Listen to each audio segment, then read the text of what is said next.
El propósito de este proyecto es conocer acerca del racionalismo, empirismo e idealismo alemán, las cuales fueron corrientes filosóficas que surgieron en el siglo XVII y que tenían como principal objetivo entender de dónde provenía el conocimiento humano e intentar darle respuesta a preguntas como ¿será verdad todo lo que hay en nuestro entorno? ¿O cómo puedo saber si lo que percibo en mis sentidos es real? Asimismo, conoceremos cuáles fueron las principales ideas y aportes que dieron los principales filósofos de cada una de las corrientes filosóficas que se explicarán en este video. Las corrientes filosóficas son las distintas agrupaciones de filósofos que se reúnen y comparten sus ideas comunes y opiniones sobre la filosofía. Las corrientes filosóficas se han formado con la finalidad de compartir y discutir sobre los diferentes razonamientos lógicos y métodos abstractos relacionados con la humanidad y el contexto que nos rodea. Asimismo, tiene como objetivo el fomento del pensamiento crítico y autónomo, la comunicación, la interacción social y la creatividad. De esta manera, la epistemología cumple un papel muy importante en las corrientes filosóficas, ya que es la rama de la filosofía que se encarga de estudiar los principios y fundamentos del conocimiento humano. El racionalismo es una doctrina filosófica que acentúa la razón con la adquisición de conocimientos que surge en los siglos XVII y XVIII en Europa continental, después de la frase del filósofo René Descartes que decía «pienso, luego existo». René Descartes decía que las matemáticas eran una ciencia exacta y era el ideal de todas las ciencias, incluso el de la filosofía. Para esto, en el libro que escribió, plasmó 4 pasos a seguir para realizar una investigación filosófica, que era análisis, evidencia, deducción y experimentación. La primera característica del relacionismo es la importancia de la razón en el conocimiento humano.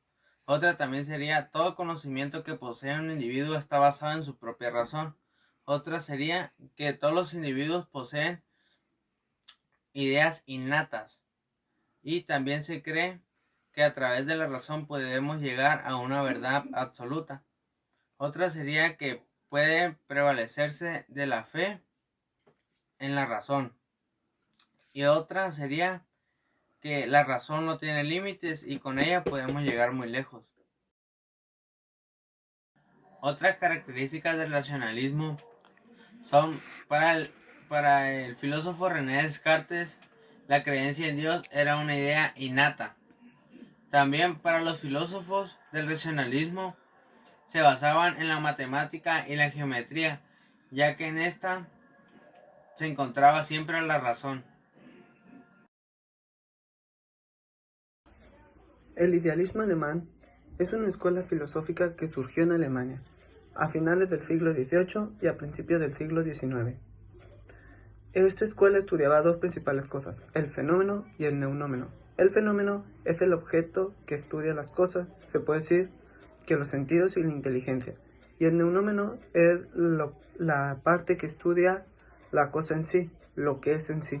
Esta surgió con la obra de Immanuel Kant llamada Crítica de la Razón, la cual tiene estrecha vinculación con el romanticismo, la ilustración, el contexto histórico de la Revolución Francesa y posteriormente las guerras napoleónicas. Este libro fue publicado en la primera edición en 1780 y después el mismo autor lo volvió a publicar en 1790. A Immanuel Kant también se le surgen otros principales pensadores como Fichte, Hegel y Schellenberg. Las características del idealismo son el desarrollo de la doctrina kantiana, esto debido a que Kant es considerado como el iniciador del idealismo, así como maestro de futuros filósofos que desarrollaron sus teorías basadas en él. Preocupaciones religiosas. Esto se refiere a la pregunta que estuvo presente a inicios del idealismo, la cual fue el por qué la religión y la filosofía no podían coexistir. La estética. Esto se refiere a que mediante la belleza era como se llegaba a la libertad, o al menos eso se creía durante el idealismo. El romanticismo. Esto se refiere a la pasión por el infinito, la fusión con la naturaleza y la manera tan creativa de pensar del hombre lograron una coexistencia entre filósofos, religiosos y poetas, logrando así que uno se inspirara del otro y así sucesivamente. Carácter teórico. El carácter teórico se refiere a que, a medida que se iban desarrollando teóricamente el idealismo, no conllevó a rebeliones o revoluciones, ni sociales ni políticas. Para Hegel, la verdad es un devenir, y la forma más sencilla para explicar su pensamiento es mediante la tríada dialéctica, la cual consta de 3 partes. La primera, llamada tesis, en la cual se acepta una realidad. Esta es una parte afirmativa. Después, la antítesis, que es una parte negativa, ya que se contradice la primera tesis, o sea, se niega la verdad aceptada anteriormente. Y de ahí se pasa a la síntesis, la cual no significa refutar ni la tesis ni la antítesis, sino que en base a esas 2 ideas se crea una idea más completa. O sea, con la tesis y la antítesis se complementan para hacer la síntesis. Y este proceso solo son esas 3 fases. Sin embargo, para Hegel, dice que este proceso se puede repetir infinitas veces y se acaba cuando se llega a la verdad. Immanuel Kant fue un filósofo alemán nacido en Prusia que vivió entre los años 1724 y 1804. Fue el penúltimo filósofo de la modernidad, justo antes de la muerte de Hegel en 1830. También es el precursor del idealismo alemán. Él fue un filósofo acerca de la Ilustración, también fue el primero y más importante representante del criticismo. Aparte de la crítica de la razón pura, él tiene otras obras principales. Entre ellas está la crítica de la razón práctica, que estudia la ética, la crítica del juicio, que se basa centralmente en la estética y la teología, y la metafísica de las costumbres, que está dividida en 2 partes. La primera estudia la ética, centrada en la doctrina de la virtud, y la segunda estudia el ius, centrada en la doctrina del derecho. Immanuel Kant también argumenta que la experiencia, los valores y el significado mismo de la vida serían totalmente subjetivos si no hubiesen sido sumisos por la razón pura, y que usar la razón sin aplicar la experiencia nos llevaría inevitablemente a ilusiones teóricas. El empirismo es un movimiento filosófico que surge en el siglo XVII en las Islas Británicas. Esta doctrina confía en que la experiencia humana es la única capaz y responsable de dar las ideas y conceptos existentes en este mundo. El empirismo es una doctrina filosófica y epistemológica que alude a que todo conocimiento es producto de la experiencia, bien sea interna o externa.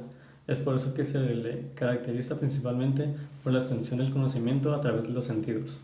Como tal, el empirismo niega que la verdad absoluta sea accesible para el ser humano, ya que éste debe de ponderarla, y solamente a través de la experiencia es capaz de determinar si ésta es verdad o no.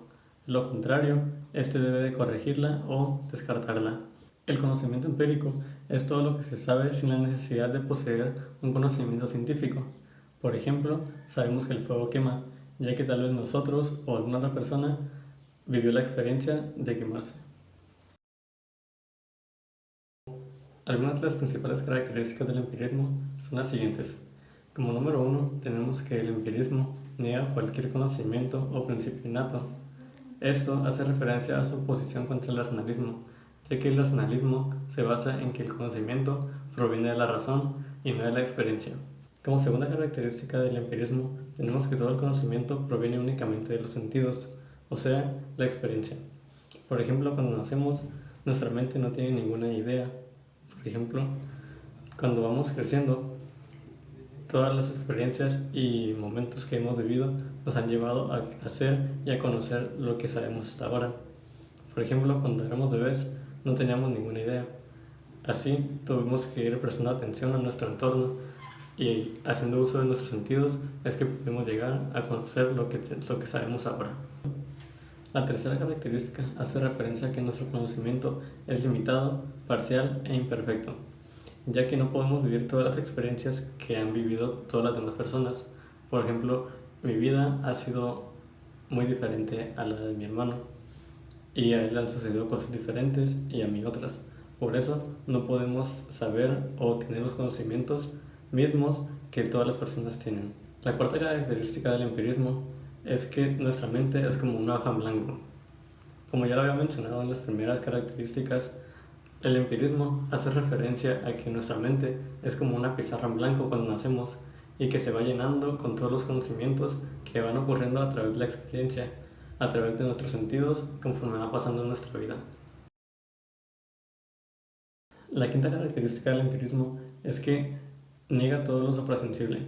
Esto debido a que el conocimiento únicamente proviene de la experiencia, pero al ser algo suprasensible y que no se puede comprobar objetiva y constatablemente por nuestros sentidos, es descartado y negado por el empirismo. La sexta característica del empirismo es que todas las teorías dependen de una verificación empírica. Esto hace referencia a la prueba del ensayo y el error, ya que el empirismo se basa en que la verdad únicamente depende de su experimentación. Con esto se puede comprobar si esa verdad es irrefutable o si debe hacerse algún cambio o descartarse. Como última característica, tenemos que el empirismo, en un caso extremo, puede llegar a convertirse en escepticismo, la cual es una rama de la biología que expresa que hay una posibilidad de que cualquier conocimiento veraz pueda ser verdadero o falso, elevando la duda de este a un nivel muy alto. A continuación daré un breve resumen sobre los principales representantes del empirismo, empezando con John Locke, que fue un filósofo y médico inglés. Nació el 29 de agosto de 1632 en Reino Unido. Él fue considerado el padre del liberalismo clásico y realizó una importante contribución a la teoría del contrato social. Su trabajo influyó en el desarrollo de la epistemología y la filosofía política. Este falleció el 28 de octubre de 1704 debido a un infarto. Por otro lado está Thomas Hobbes. Él nació el 5 de abril de 1588 en Inglaterra. Es considerado uno de los fundadores de la filosofía política moderna. Su trabajo más grande, El Leviatán, sentó las bases de la teoría contractualista, de gran influencia en la política occidental. Él falleció el 4 de diciembre de 1679. Siguiendo los pasos de John Locke y a Thomas Hobbes está George Berkeley, un filósofo irlandés nacido el 12 de marzo de 1685 en Kilkenny, Irlanda. Su principal aportación fue desarrollar la filosofía del inmaterialismo, dado que éste negaba la realidad de las abstracciones de la materia extensa. Tuvo un gran número de obras en las que destaca el Tratado de los Pensamientos del Conocimiento Humano. Este falleció el 14 de enero de 1753 por causas naturales. Por último tenemos a David Hume, un filósofo escocés nacido el 26 de abril de 1711 en Gran Bretaña. Él constituye una de las figuras más importantes para la filosofía occidental y la ilustración escocesa. Él afirma que todo conocimiento deriva en última instancia de la experiencia sensible. Su principal obra es el Tratado de la Naturaleza Humana. Este falleció el 25 de agosto de 1776 por causas naturales. Como conclusión, gracias a la elaboración de este proyecto, pudimos entender sobre cuáles fueron las principales características de las corrientes filosóficas mencionadas en este video. Asimismo, pudimos entender cuáles fueron los aportes e ideas principales de los filósofos más relevantes de cada una de las corrientes filosóficas, que intentaban darle respuesta a la pregunta que muchos filósofos de la época se hacían, la cual es ¿de dónde proviene el conocimiento?